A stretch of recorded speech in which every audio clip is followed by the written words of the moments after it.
Yo, yo, yo, what is up, everybody? Popo here, bringing guys a new video, and today we're going to be talking about 10 underused moves in VGC. Let's go.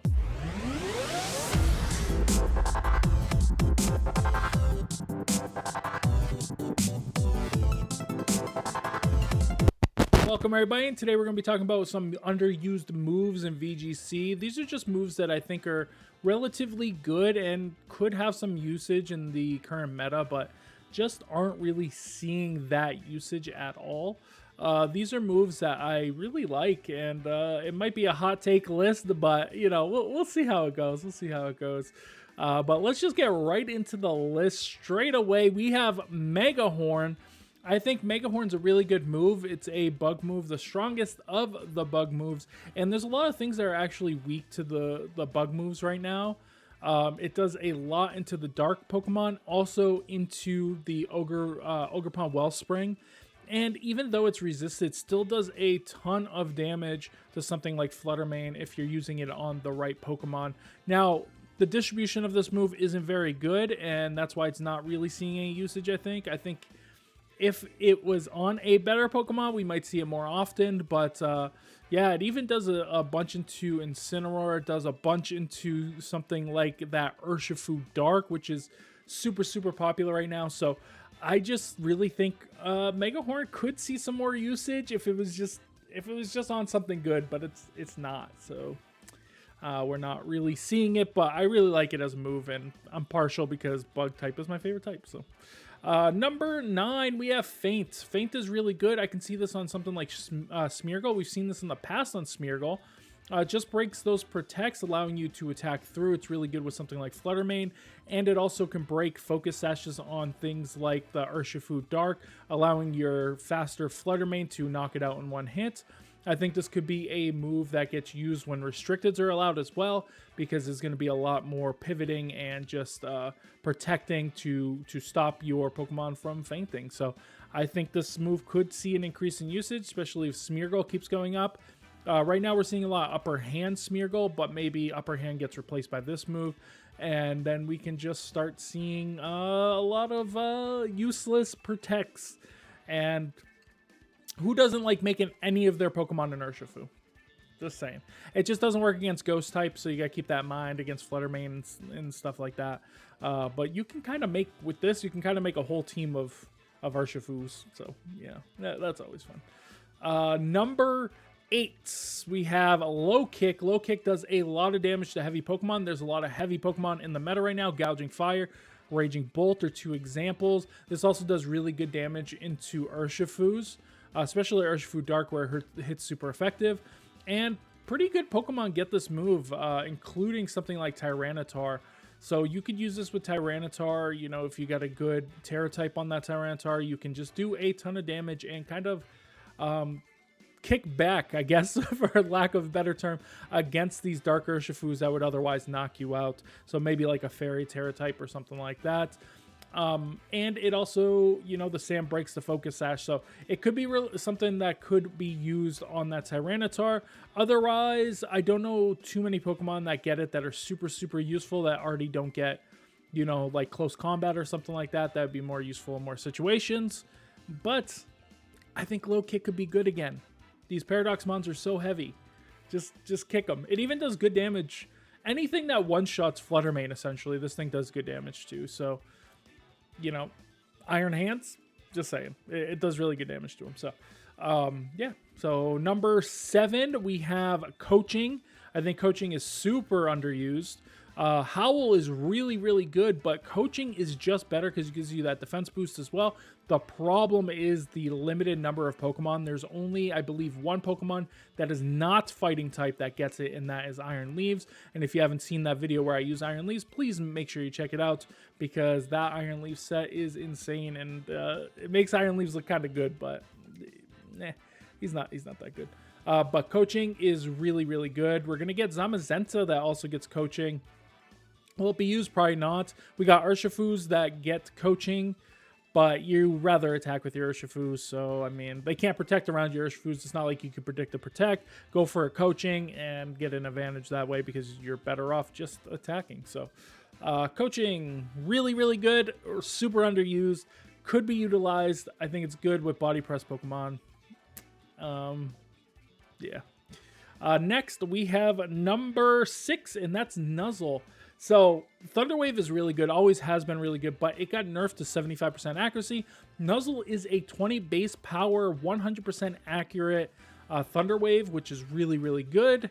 The problem is the distribution. You have the Pikachu and Pikachu clones that get it. Raichu probably being the most notable user. Besides one that I didn't even realize got it until I was trying to make this video. Hatterene gets Nuzzle. It's an egg move. That's kind of crazy. Like, out of all the Pokemon, Hatterene just randomly gets it. Not very good on Hatterene, but could give you coverage if you really, really needed it. Yeah, maybe we see an increase in Raichu, especially going into a format that might have Miraidons everywhere and Raging Bolts everywhere. We could see that Raichu usage increase with that Lightning Rod next to, you know, that Kyogre. It just seems like it could be a really, really good use for it. And then you get the Nuzzle. So we'll have to see. I don't really think it'll increase in usage, but Nuzzle is very good nonetheless. So.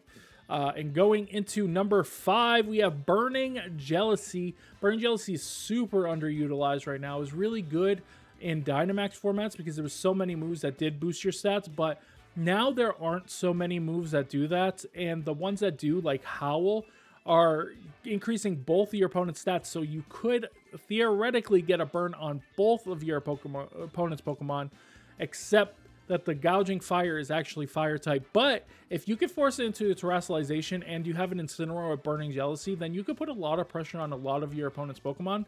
Those teams are often running 5 physical attackers, and even if they, let's say, Terrestrialize with their Ogerpon Wellspring, or they switch in their Terrestrialized Ogerpon Wellspring, you can get a burn on it pretty easily. So there are use cases for this. Like I said, the Howl, you're going to get Intimidate off.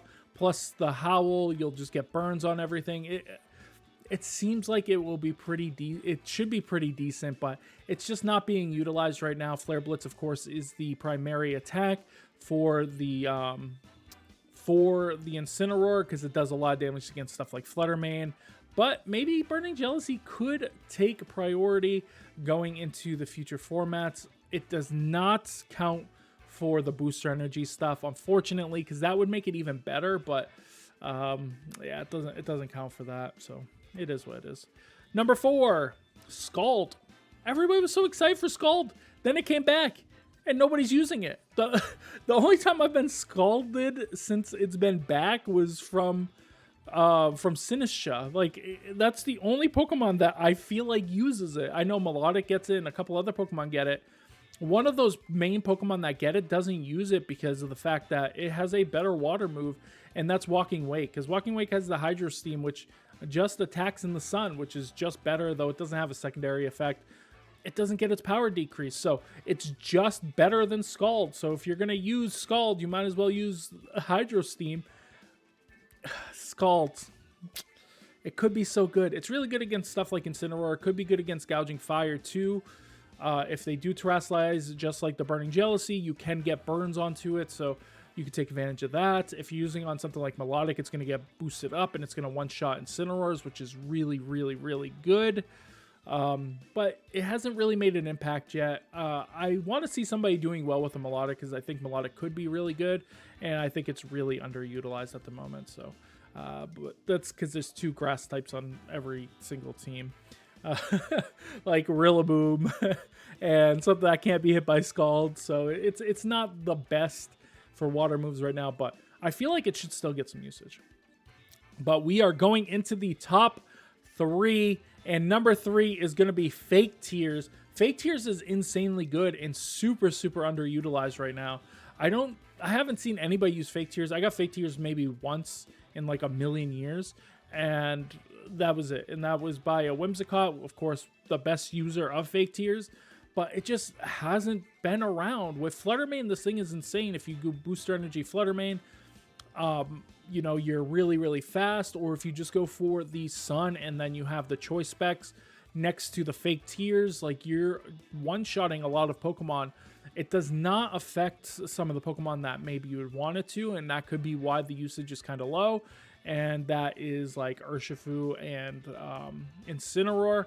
But otherwise, this thing is doing a lot of work. -2 special defense is nothing to like ignore. It's really, really big, and I hope we could see some more fake tears in the future because it's really good. It's really, really good. I hope we don't see fake tears in the future because it's really good. That's more of what I should say.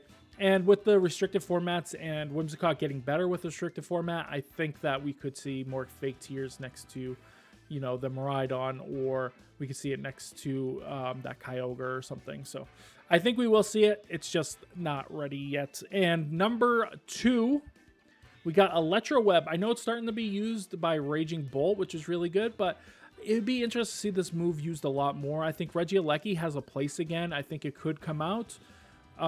It is really, really good into a lot of the meta. Of course, it's not really good into something like Rillaboom or even that Incineroar, but what you can do is you can put a lot of pressure on with Electroweb plus Moonblast or Dazzling Gleam, just outputting a ton of damage. You can go for a bulkier version of Regieleki, maybe Ghost Terra, so you can get these off a lot easier. And yeah, I think Regieleki is super, super underutilized. At first, I wasn't a big fan of it, but I think with the speed tiers the way that they are now, they're kind of all over the place. You got things like Gouging Fire, which Regieleki can potentially outspeed depending on how that they are trained and how you're trained. But you can get Electroweb off on that, and then you can get a Specs, Choice Specs, Terra, Moonblast. Sorry, I was stumbling on my words there. And just kind of one-shot almost any of these Gouging Fire, especially the speed booster ones. So yeah, I think Regieleki could see a little bit more usage going into the little bit of the future. It might even get better when the restricteds come out. Who knows? But Electroweb should see more usage, even if it's on the Raging Bolt. And number 1, and this is going to be a hot take, and people aren't going to agree with this, and I get it, Cotton Spore. Cotton Spore is so good and so underutilized. There's a lot of really good Pokemon that get it. A lot of those Pokemon do get Tailwind, and a lot of people, obviously, you want to click Tailwind a lot more, but Cotton Spore is a good alternative and allows you to actually Cotton Spore and then Tailwind the turn after. So if they go for Tailwind, let's say they're Torn Ogre, they go for the Tailwind, and then you can Cotton Spore, lowering both of their speeds so they're back to normal, and next turn it'll allow you to go for that Tailwind, and then you have Tailwind advantage. You also have speed advantage on board already, so you can kind of get a really good like setup turn, a couple of setup turns to that allow you to just outspeed and do a lot of damage. Once again, I think this would be way more relevant in a restricted format, but because right now we have a lot of Pokemon that aren't really hit by it, like Ogerpon Water, which will still be good in the restricted format, but I think it will decrease in usage. And the dark types like Urshifu Dark, which will probably still be good, and Incineroar, which will also be good, as long as there's not a lot of Koraidons out, because if there are a lot of Koraidons with Clear Amulet, Incineroar is probably going to see a steep decrease, and I think we're going to see a lot of Koraidons because it's good against a lot of the really good, restricteds like Kyogre. It just resists Kyogre, which is really interesting because we haven't had a Sunsetter that really does that. So it'll be interesting to see how that kind of interaction goes, and since it's a fighting type, it just does a ton of damage. If the sun's out, it just instantly one-shots Incineroar, so it's pretty clean, and I think Cotton Spore in those situations is going to be really good because Flutter Mane actually speed ties with Koraidon and Miraidon, and what it allows you to do is Cotton Spore, and then you can get the knockout on the Flutter Mane. So there's a lot of nuance that's going to go into this because Booster Energy Flutter Mane is going to be a big deal, and if you can just lower the speed, because a lot of those teams won't be using Tailwind or something, then, that's when it'll be more relevant. But overall, I think it's a really cool move, and I think it's something that's underutilized and has never really been utilized, and I just want to see it. Selfish reasons. But anyways, guys, that's my 10 most underused moves in VGC at the moment. I hope you guys did enjoy this video. If you did, make sure you guys thumbs it up. If you're not subscribed, make sure you do so. And I'll see you guys on the next one. Bye, everybody.